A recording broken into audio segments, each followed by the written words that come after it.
Welcome to Live by Faith Ministries. My name is Matt. My name's Alina. And on today's Revelation series, we are going over part 29, chapter 14, verses 12 through 20. So this is the last half of chapter 14, where it's about the harvest of the earth. So with that, we'll go over a little review of what we talked about last week and then get into this last half of chapter 14. Yeah, so as a reminder, the first half of chapter 14, we saw the 144,000 again, who were the first fruits of Jewish believers, and they're depicted in heaven worshiping Jesus.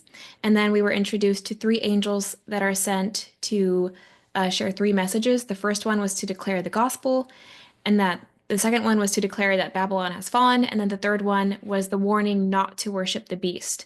So the second half of chapter 14, the outline is starting with an encouragement to the believers that will either die or survive throughout the rest of the tribulation.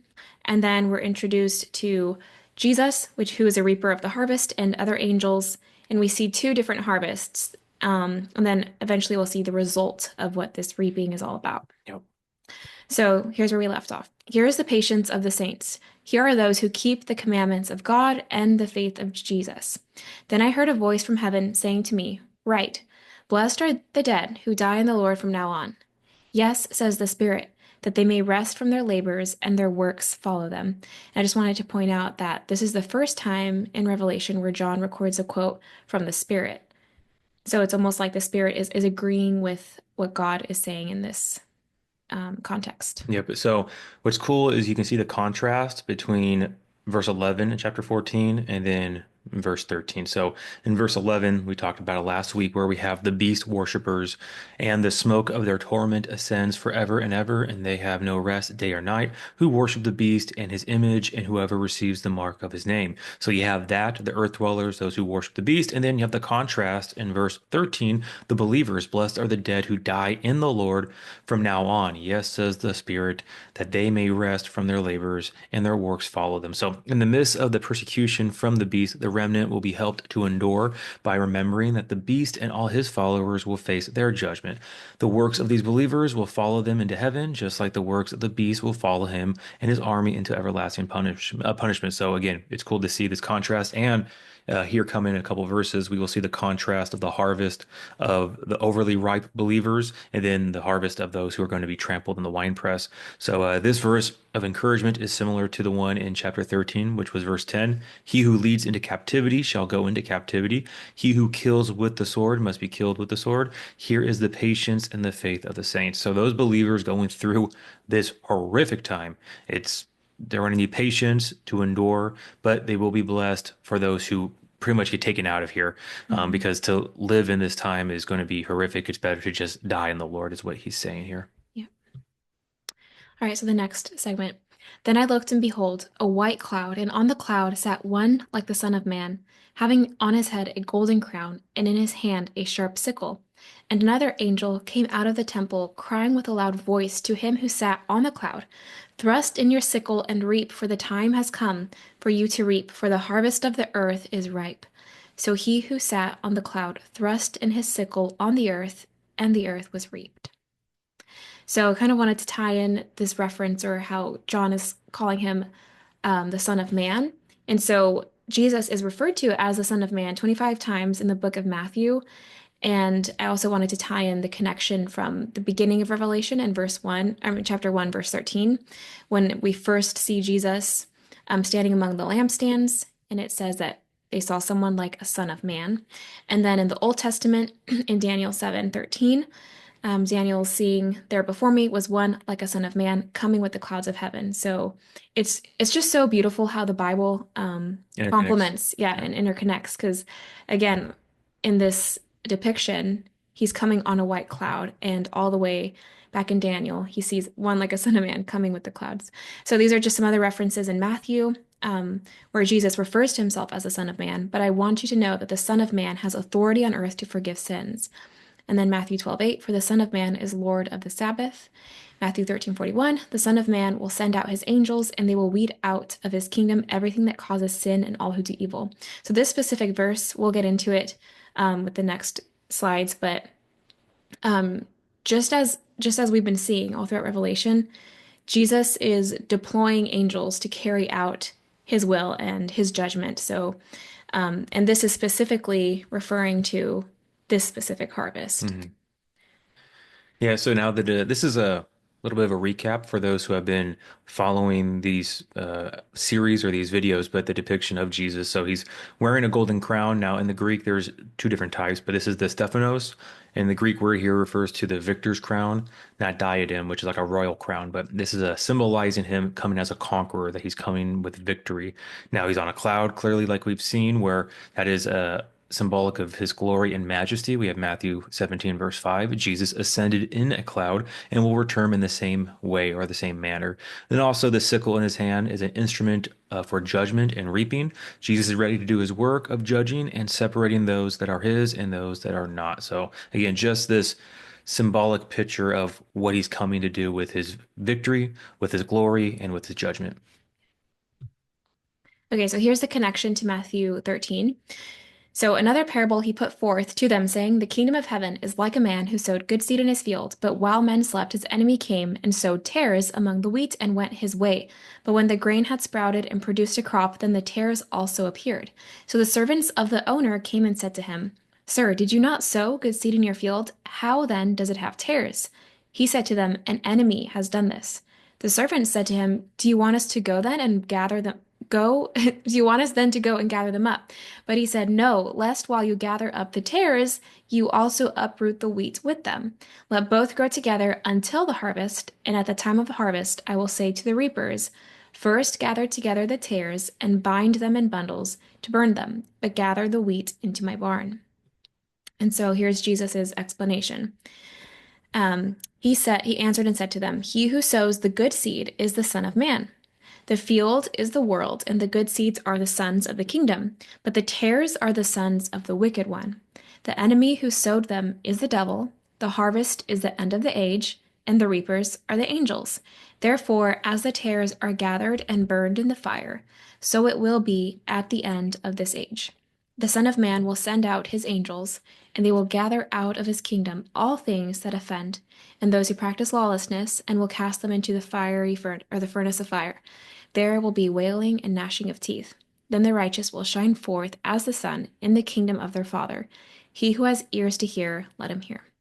So I think it's pretty self-explanatory, but what we're seeing here in Revelation is what Jesus actually described when he was walking on earth and letting his disciples know what was to come and the judgment to come. Yep. And what's interesting too with the Jewish harvest, you have different harvests actually. So you have the Mhm. barley harvest, which is in the spring, and then the wheat harvest comes later, and then you have the wine harvest, or not the wine harvest, the grape harvest. So there's a lot of different typologies and different opinions where are there different harvests, different types of raptures or something in Revelation, which it's interesting because once we kind of come through here, we'll see there's like differences, and it kind of makes sense why some people have different views in the rapture, whether it's pre-trib, mid-trib, post-trib, pre-wrath. Uh, Again, I'm obviously a pre-tribulation believer for the church, but going through the book of Revelation, you start to see why some people have different opinions, and it makes me kind of reflect and wonder, is there different types of raptures? Raptures in the sense of you have at the midpoint, the two witnesses are raptured up, they're caught up, they get resurrected. So that's a type of rapture. You have the 144,000 seen on Mount Zion. So they're pretty much raptured. You don't hear them dying. They're taken and they're known as a first fruit. So are they the first fruit of the tribulation of the Jewish remnant that get caught up? And then later on, you have another rapture right here with this next harvest. So again, we're not dogmatic on exactly what's going on per se with some of these different harvests, but we just look to Israel and how they have these different harvests of the barley, the wheat, and then the grapes. And with this section, it's about the grapes. So this is clearly at the very end and is showing a judgment as well with that. But going back here to the wheat versus the tares, there's some cool comparisons and differences with them that we wanted to teach and show you guys. So with wheat, they are heavy and bears fruit, and the grain provides nutrition. Bows down. This is a cool one. So they bow down due to the weight of the grain. So that is at the end of the harvest. So that's how you actually tell the difference at the very end is because they both grow up together, but at the end of the harvest, because of the weight, the wheat will bow, but the tares stick straight up. So there's a symbolic idea of the tares stand up in rebellion, but the wheat have humility of bowing down before the Lord. Now with the tares, they are an invasive weed. They are light and lack substance. Tiny black seeds in the tares can cause dizziness, nausea. If eaten, it stands straight up. So again, back to the idea of pride. So again, they also look very similar until the very end. The wheat also turn a goldish color as well. So it's kind of showing again, like as the believer, you get glorified and God's, gold kind of symbolizes that glory. So when they are not yet fully grown or mature, it is hard to distinguish yet between the two. Only in the spring harvest, when they are fully mature, it is obvious which is which. Now, something else to add, which is cool, uh, going back to the difference between barley and wheat. So barley is the way that you get the fruit out of the barley. They would find an area where there was a wind tunnel or wind on a hill, and they would throw the wheat up, or not the wheat, the barley up, and it would blow away the chaff. It would blow it away because it was an easy fruit, and that, in my opinion, to me symbolizes the church, the believers who are come to faith easily by just trusting and believing in the Lord before the tribulation, and then they will be caught up and their flesh will be blown away and they'll be transformed. But the wheat, they have a hard shell, or they have to be crushed. That's why you have to go to the trampoline floor and be crushed. Or actually, I think it comes from the word tribulation as well. I forgot the exact term, but it comes from like the tool used for trampling is where you get tribulation from, and that's how you get the fruit out of the wheat. So there's different opinions that the wheat, Wait, sorry, you mean like the root word yeah, for for the tool that is used that you trample on the wheat. this? So the same root word is then used to also for tribulation. It's something like that. Hmm. There's don't quote me or don't hold me to it, but there is a tie to tribulation. So the idea is the tribulation saint would be the wheat that is being Mhm. crushed by tribulation to come to faith for the fruit to come out. But the barley doesn't need that. The barley gets thrown up in the air and blown away. And that's kind of like the church. So just some cool things to add into you guys. But that is these harvests with this next section, or what we're talking about, is actually the grape harvest. So, which is kind of cool here. So you have this comparison of the harvest of the saints versus the judgment of the wicked. So the first harvest we see here when the Son of Man comes out, and the idea that they're fully ripe, or that word, I can't even pronounce that in Greek. Can you pronounce that? I don't know. Okay, so but this word for ripe, because there's two different words here in the Greek for the different ripe. So the first one is the meaning of this word depicts a dry and withered harvest. We believe this represents the saints described in verses 12 through 13. They are crushed and weary, in need of endurance. They are, however, the blessed wheat, and are the blessed ones who shall depart from the wicked tares.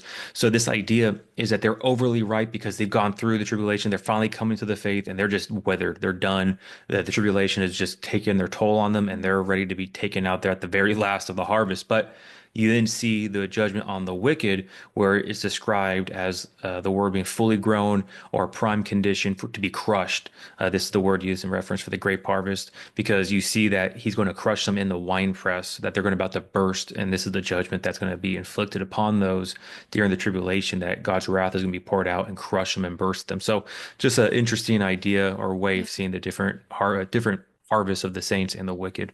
Yep. So here's what we're talking about. This next section, the next section. Then another angel came out of the temple, which is in heaven, he also having a sharp sickle. And another angel came out from the altar, who had power over fire. And he cried with a loud cry to him who had the sharp sickle, saying, "Thrust in your sharp sickle and gather the clusters of the vine of the earth, for her grapes are fully ripe." So there's where we get this word, the second one, akmazo, for ripe. Um, where was I? So the angel thrust his sickle into the earth and gathered the vine of the earth and threw it into the great winepress of the wrath of God. Yeah, see, so they're taking the wrath of God. So Yeah. that's showing the wicked. Mhm. And the winepress was trampled outside the city, and blood came out of the winepress up to the horses' bridles for 1,600 furlongs. So in scripture, it portrays three different types of vines. So the first one is Israel was God's vine, and we see that example or imagery in Isaiah 5. It says, "The vineyard of the Lord Almighty is the nation of Israel, and the people of Judah are the vines he delighted in, and he looks for justice, but saw bloodshed." So they were planted in the land to bear fruit for God's glory, but they failed. So then in comes Christ as the vine, and us believers are the branches in him producing fruit. So we see this in John 15:5. "I am the vine, you're the branches. If you remain in me and I in you, you will bear much fruit. Apart from me, you can do nothing." This was actually eye-opening to me because I didn't know this passage in Isaiah first, and I think it's so beautiful, right? Because Christ redeems what Israel could not do. Hmm. And then the third view is the world system, which is what's being referenced here in Revelation. So the vine of the earth is in contrast to Christ, who is the heavenly vine. So this wicked system, Babylon, intoxicates people and controls them. And so it will be cut down and cast into the winepress, as we'll see. So right now it's like this contrast between are you going to choose Christ or choose the world? Yep, so now you have an Old Testament connection found in Joel chapter 3, verse 12. Swing the sickle, for the harvest is ripe. Come trample the grapes, for the winepress is full, and the vats overflow. So great is their wickedness. So the grape harvest is often a picture of judgment, which anticipates the day of the Lord. Yeah. So again, just more connections. And then here's the winepress. Great bloodshed of the battle of Armageddon is compared to a winepress found in Revelation chapter 19. God will protect Jerusalem, though, during this time. If you notice that this happens outside the city. So it's cool. They just notice those little details. And the distance of the 16,000 or 1,600 furlongs is 180 miles. The valley of Megiddo, where the war will be fought, drains into the Jordan Valley and Dead Sea. So it's a pretty brutal picture. It's not PG by any means, but this is really showing the penalty of sin. We see Jesus takes the wrath of God for us. He drinks of the cup of wrath. And you either are going to allow him to take it for you, and then you trust in him and he's taking it, he's taking the wrath of God, or you take it on your own. And this is a showing the individuals who do not take the free gift of eternal life found in Jesus, and they take the wrath on their own, and they will be trampled. And sin, there's a penalty to sin that we really can't grasp. We don't understand how horrible it is and how really vile and evil. And this is a great picture of the penalty of sin and what it produces, just complete bloodshed and death. So, and not a very fun visual. Nope. All right, so another Old Testament connection with this. So this is Isaiah 63. Who is this coming from Edom, from Bozrah, with his garment stained crimson? Who is this, robed in splendor, striding forward in the greatness of his strength? It is I, proclaiming victory, mighty to save. Why are your garments red, like those of one treading the winepress? I have trodden the winepress alone. From the nations no one was with me. I trampled them in my anger and trod them down in my wrath. Their blood spattered my garments, and I stained all my clothing. It was for me the day of vengeance. The year for me to redeem had come. I looked, but there was no one to help. I was appalled that no one gave support. So my own arm achieved salvation for me, and my own wrath sustained me. I trampled the nations in my anger. In my wrath, I made them drunk and poured their blood on the ground. When I read this, I was mind blown because here's another prophecy of Jesus, but like unknowingly, because this connects with Revelation 19:13, and it says this is when Jesus is riding on the white horse. It says he's dressed in a robe dipped in blood, and his name is the Word of God. So yeah, this section is describing just what we read about. So again, just the beauty of the connections with the Old Testament and the New Testament and how it complements each other and fulfills, or how was that saying? The Old Testament is the The Old Testament is revealed in the New Testament. The New Testament is concealed in the Old Testament. or revealed. No, the New Testament's the Old Testament revealed. No, yeah, the Old Testament is revealed in the New Testament, but the New Yeah, Testament is concealed concealed in the in Old the Old Testament. Testament. Yeah. Exactly. So yeah, so that the final thing. So overall, when is or what is this great harvest judgment? Like, is it happening in the middle of the tribulation, or is it the Battle of Armageddon? And so there's two ideas, and I think it's both actually, because the upcoming or the next chapters are the final judgments. Remember, we went through the seal judgments, we went through the trumpet judgments. We haven't gotten to the final set of judgments yet. There's been this pause starting from chapter, I think it's been 10, Yeah, around there, 11. around Yeah. yeah, 10, 11, where there's just been kind of like an interlude, the introduction of the beast. And so right after this, in Revelation 15, is when it says, I saw in heaven another great and marvelous sign, seven angels with the seven last plagues. Last, because with them God's wrath is completed. Then one of the four living creatures gave to the seven angels seven golden bowls filled with the wrath of God who lives forever and ever. So the reason why I bolded those sections that talks about God's wrath is because, that's connecting with what was I going back to? Right here. Yeah, right here, Verse that 19. verse 19, that yes, he threw it into the great winepress of the wrath of God. So it's like this is the culmination of his justice and wrath. So But then also we see in Revelation 19, so this is again going back to or going forward to when Jesus is riding on the white horse, um, and this battle, which isn't really a battle, it's just Jesus defeating them, but known as the Battle of Armageddon. And it says, coming out of his mouth is a sharp sword with which to strike down the nations. He will rule them with an iron scepter. He treads the winepress of the fury of the wrath of God Almighty. So here's the connection with the wine press imagery, the wine press analogy here. Then I saw the beast and the kings of the earth and their armies gathered together to wage war against the rider on the horse and his army. But the beast was captured, and with it the false prophet who had performed the signs on its behalf. So I didn't include all of the rest of the chapter, but just wanted to include the ending, what Yeah. happens. So yeah, the rest of as we move into chapter 15, we'll start seeing the bowls being poured out in the final judgment. Yeah. So I think the takeaway and the application here for me personally is this helps me really understand the penalty of sin and the repercussions of it and how what it produces. Um, and I think when you have this visual of knowing like the wine press and the blood just at that height and it's like that much just wickedness and what it produces, it helps me then reflect and realize, okay, like take sin serious, right? Like obviously we don't have the penalty of sin over us anymore. Like Jesus has delivered us and redeemed us. We are secure in him, but we want to walk in his love and abide in him and grow with being transformed and renewed and understanding that sin is not something that it's okay, it's all covered by the blood of Jesus, it's all good, right? It's like, yeah, it's covered for your redemption, but it doesn't produce goodness. It produces death and decay, and as we see right here, the blood that is trampled on is not a fun visual, so it kind of helps me just perspective, I guess. I kind of, as you're talking about that, connection clicked in my head with like the two different ripes. The one that's just completely withered and dry, and like from an earthly perspective, right? It's like that's useless. But those, like, the way we were interpreting that is like those are the believers, the Hmm. remnant who,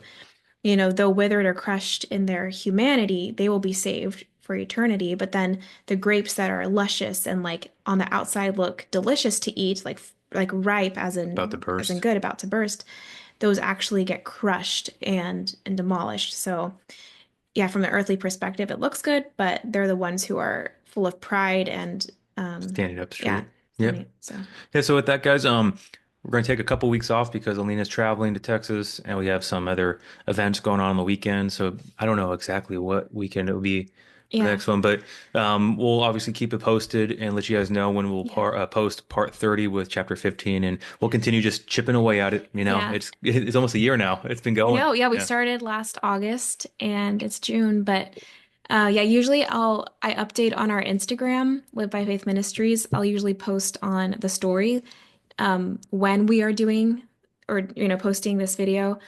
So you can keep a lookout for that for the next time. Or sign up for our newsletter on the website livebyfaithtoday.org. Trying to think what else. I'll try to post on YouTube. Like, recently we learned about the posting Post, yeah. section where you can actually post something. So we'll try to post that when we start the next one up again. So Yeah. So with that, guys, we love you all so much. God bless. Remember, the the just just shall shall live live by by faith. faith.